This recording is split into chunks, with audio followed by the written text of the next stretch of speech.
नमस्कार। चलिए 11 जनवरी 2026 के टॉप करंट अफेयर्स को एग्जाम के लिए डिकोड करते हैं।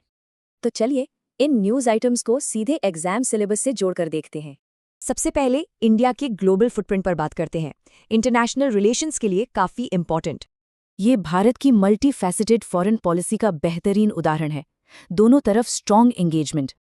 G7 का फोकस इन सप्लाई चेन्स को सिक्योर करने पर है, जो इंडो पैसिफिक में भारत का महत्व दिखाता है। चलिए अब डिफेंस और स्पेस में भारत के एडवांसमेंट्स की बात करते हैं।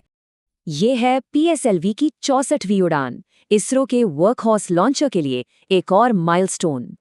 2026 का पहला लॉन्च PSLV C62 मिशन, जो श्रीहरिकोटा से लिफ्ट ऑफ करने को तैयार है। इसका प्राइमरी पेलोड है अन्वेषा।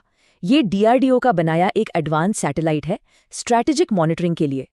जमीन पर साझा शक्ति एक्सरसाइज ने मिलिट्री और सिविल अथॉरिटीज के बीच बेहतर कोऑर्डिनेशन को शोकेस किया। अब आगे बढ़ते हैं फ्यूचर टेक और नेचर की तरफ, जहां भारत तेजी से काम कर रहा है। रोड सेफ्टी के लिए एक game changer V2V communication technology 2026 के अंत तक रोल आउट हो सकती है। समुद्र में एक बड़ा कदम लिया गया है। ये है देश का पहला dedicated pollution control vessel.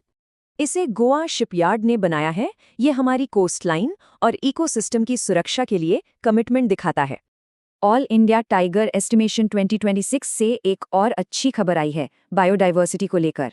Pune के फॉरेस्ट डिवीजन में शेखरू का दिखना एक की इकोलॉजिकल इंडिकेटर है, मतलब कंजर्वेशन काम कर रहा है। चलिए अब कुछ और इम्पॉर्टेंट नेशनल और इंटरनेशनल इवेंट्स का क्विक राउंड अप करते हैं। ग्लोबली ईरान और वेनेजुएला में चल रहे टेंशन्स इंटरनेशनल रिलेशंस को लगातार शेप कर रहे हैं। देश में प्रसार भारती की एक नई पहल और स्पोर्ट्स से जुड़ी अपडेट्स भी हेडलाइंस में हैं।